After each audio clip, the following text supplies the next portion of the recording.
Okay, we'll write our own Sylvanas. We'll write and voice our own Sylvanas fanfic. Internet will love that.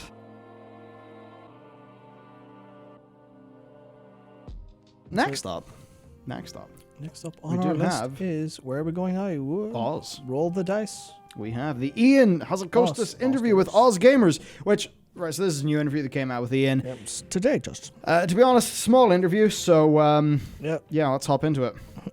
Go for it. So, first quote from Ian. We sort of mind the good stuff out of it. The encounter that has been crafted at the end of the raid, I think it's epic. It's on a scale that exceeds the vast majority of what we've ever tried to pull off in past raids. Cool. Yeah, I mean, we've seen a lot of it, but yeah, I think he's probably referring to the narrative scale. I mean, if it exceeds the vast majority of what they've ever tried to pull off. Yeah. I mean, what were the cosmos-spanning implications of defeating the Lich King? Actually, rather humongous now that we know in Shadowlands. Yeah, but at the time, right? Arthas, naughty boy. Kill Arthas. Naughty boy dead. Happy. Sorted, we go home. We go. Yep. Deathwing. Okay, I guess the Deathwing stuff was a pretty big, implications. Yeah. But, it's like we were just sort of defeating a bunch of dudes, right? Bunch of dude defeating going on. But then, what do you think of when it's the really, really big cosmos-spanning ones? Well, there's a bit of, say, Archimonde throwing Gul'dan through the portal, causing Legion to happen. Yeah. You think of Kill Jaden and us going to Argus. You think of,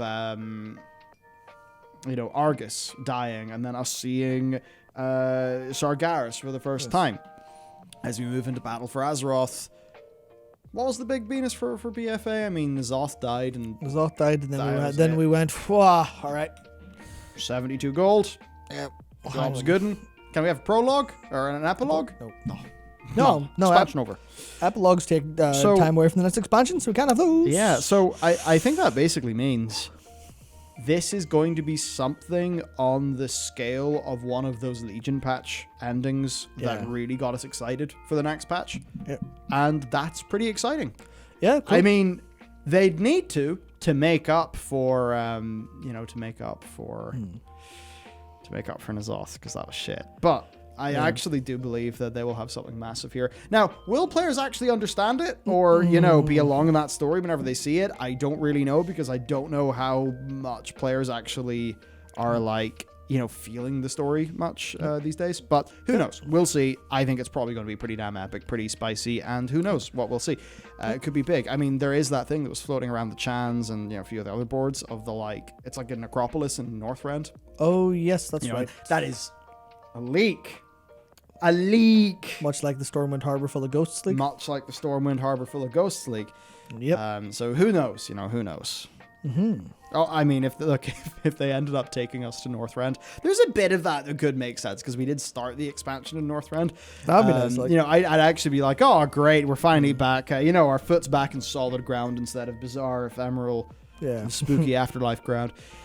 Anyway, big Venus. The next thing that Ian said. And there was a combination that I can't spoil, but I'm looking forward to seeing the community discuss and dissect as they try to figure out what's next for her and what's next for the Shadowlands as a whole. Yes, this is in reference to the ending of the raid. This is in reference to whatever happens to Sylvanas. Oh yes, the her is Sylvanas. Of course it is. Who else would it be? So, what's next for her? That's... I mean, it's probably not going to be a funeral. We're not thinking, oh, wow, I can't wait to patch, 9.2. That's going to be Sylvanas' funeral. So it does imply that she lives. It implies that she lives, or at least doesn't just go, I'm gone into the afterlife too. It's the kind of case where there will be something for us to, as I say here, it's interesting enough for us as a community to discuss and dissect. Which means... there will be angles. We will not know. Yep. Who knows? I mean, I feel like what will happen is Sylvanas won't full on betray the Jailer, but it could go in that direction somehow. And then we'll be sort of left to ponder, what is she thinking? What is she doing? Because, right, and here's the real big Venus of it all. The Sylvanas novel, World of Warcraft Sylvanas, was delayed till February 2022.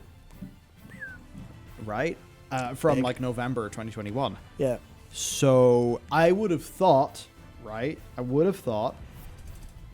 based on past experience, I mean, so you think about the Battle for Azeroth expansion, you know, it's like when its patches came out. And, you know, BFA was an expansion that itself did feel a few months behind. Yeah. And you'd kind of think they're like, oh yeah, that 0.2 patch, I could see that happening around in November. Of course, it happened in January. Yeah. But, you know, you could see that. Oops. Yep, big thing. Also, November, BlizzCon, Yeah. right? Historically. So, historically, not this time. The BlizzCon will be in February. Well, yeah, we assume so. Because that's when BlizzCon Line was. Yep. So if they're releasing that book the same time as BlizzCon Line, are they only comfortable releasing that book after we know where the next expansion's going? Is that the situation? Almost. And is Sylvanas going to play into that? If the reveal of the next expansion is going to involve Sylvanas. By the way, if it is, I know that Blizzard thinks Sylvanas is the coolest cucumber in the salad. Yeah. But I think that's a cucumber that a lot of players are mistaking for a dick. She's a very fleshy cucumber, like. She's a very help myself, I'm so fleshy sorry. looking cucumber. No, yeah, it's the case I think Sylvanas is generally speaking better received internally at Blizzard than she is externally, and I think a bunch of that's because of, you know, how her character motivations have been locked away in books and transmedia content. So, you know, in World of Warcraft, she's been this mustache twirling, like literally mustache twirling villain that Team Rockets into the sky at the in the last expansion, right? I mean, they may as well have had the little, you know, sort of star and Bing noise from Pokemon. You know, like that is what Sylvanas has been to the people who just play the game, and, you know, they don't watch the lore videos, they don't really read the books, you know, like a Good War, which I think is over there in the set. You know, so that's going to be the thing with Sylvanas. Yeah. That's why actually Katie on our game team, they can do really, really good.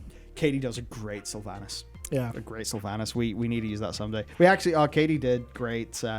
It was great Dreadlord VO for our Dreadlord video, but we ended up going with Thomas because I was just like some vocal texture stuff, but I felt really bad because I really like Katie's performance. Yeah. So we need to get that going.